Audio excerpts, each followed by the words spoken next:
Carrie. Carrie. Carrie. Carrie. Carrie. Carrie. Oh, Carrie. Carrie. Carrie. Carrie. Carrie. Carrie. Carrie. Carrie. Carrie. Carrie. Carrie. Yes, Cosmo, Carrie. I'm coming. Carrie. Carrie. Oh, hi, Cosmo. What's up? Carrie, today's the day. I can't wait any longer. I'm way too excited. Oh, Carrie, where are you? The final chapter of our story, Cosmo, that's what we need to talk about. Yeah! Woohoo! Here we go. Well, Cosmo, I think before we jump straight into it, we need to have a quick recap to see where we've been, don't we? You're right. Quick fire recap. Ready, Carrie? Here we go. So, I found an outer space signal coming from my shed, and Carrie came over and super cleverly worked out that it was obviously a distress signal from aliens, and luckily Cosmo had been working on a rocket and was like, we have to get up there right away. So we hopped into the rocket into space really quickly, because basically my rocket was super good. And then when we got up there, Carrie said, if the signal is coming from anywhere, it has to be Mars. So we went there first and checked it out, and just when we thought there was no sign of life anywhere, Zog and Zebedee appeared! I found out I could speak alien, and Zog and Zebedee said they needed a new home, so me and Carrie offered to take them to a couple of new planets to see if they were any good instead. So we jumped off Mars and headed to Venus. She looked nice from far away, but when we got there, she ended up being the hottest planet in the whole of our solar system and was just way too hot. Zog and Zebedee didn't like it at all. So we turned the ship around and decided to try Jupiter instead. But Jupiter was like humongous though, so we diverted to Ganymede, one of his massive moons, to take a look at him from there. And looking at him from there, it was clear he was pretty gassy. And just covered in angry storms that made him no good for living on either.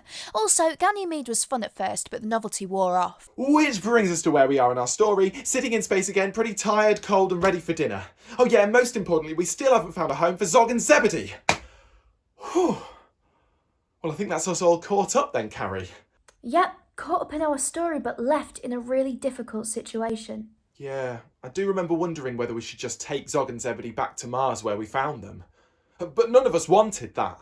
But then I had a really good idea. A really good idea.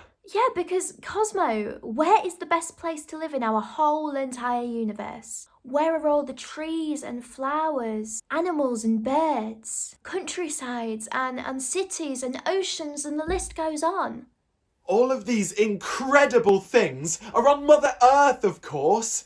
Nowhere else comes anywhere near. We were tired and hungry, and it was nearly time for tea. It was time to go home. Zog and Zebedee were a bit scared, but we said that it was okay, they were our friends, and there's enough room for everybody on Earth. And besides, I thought they'd really like Earth because, well, there's loads of things to do, and there's loads of things that make Earth a super special and unique place. It's unlike any of the other planets in our solar system. Yeah, and we could always come and explore the rest of the universe like another time, hopefully. Of course we could, and we decided that Cosmo would drive home because I wanted to wave at all of the stars and planets and say goodbye. Look, Carrie, there she is. There's home. Where she always is, third from the sun, and white and blue and welcoming. She looks serene and peaceful and really happy to see us. Down through the clouds, past pylons and masts, chimney pots and roofs. Down we flew, and where we'd land safely, we surely knew. Wow. Really was a cracking adventure, wasn't it, Carrie? And it'd only just begun too, because we had new friends to look after. We showed them lots of our world, and we had to learn how they like to live too. What they like to eat and what they like to do. It was great having new friends like that. It really was. And now Zog and Zebedee can go off into our great big world and have adventures of their own, exploring and discovering all of the great things that the Earth has to offer. They told me actually that a few months ago they were at the Great Wall of China, and then they went to Australia, and then they were going to go to Antarctica to do some isolating, but they decided to come home instead. Wow. I hope we get to see the world like they are one day. I guess there's not just places out there in space to see, but here on Earth as well. Yes, and that's why we have to take super good care of it, to make sure it's a place that everybody can see and enjoy and feel welcome and safe in. And actually, Cosmo, I think it's time to show you my super secret project. My goodness, Carrie. You kept that such a good secret. I'd almost forgotten all about it. My secret projects almost always become, well, just projects. But go on, I'm ready.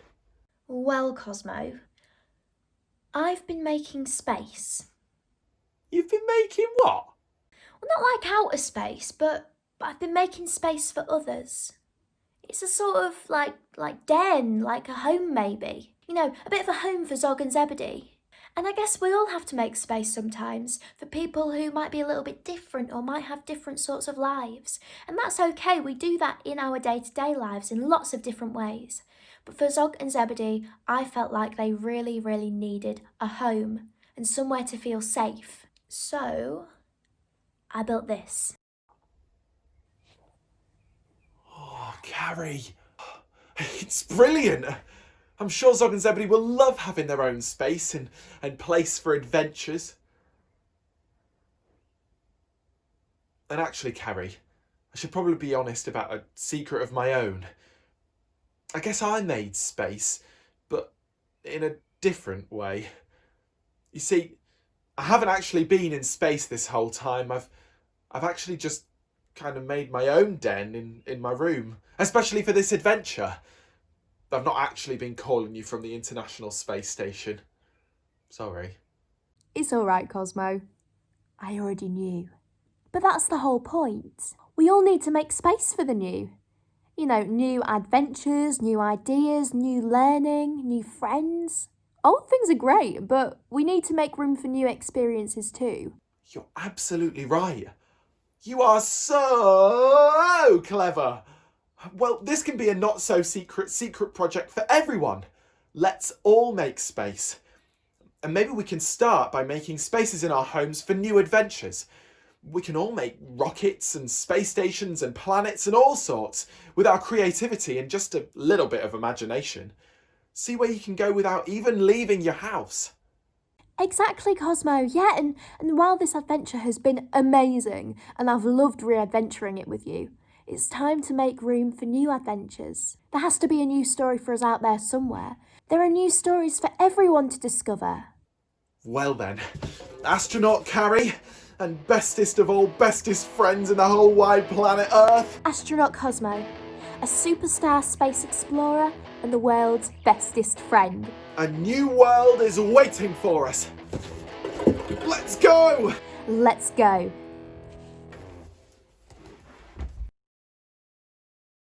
Thank you, Cosmo. Thank you, Carrie. Thank you, Mother Earth. You have made Zog and Zebedee very, very happy.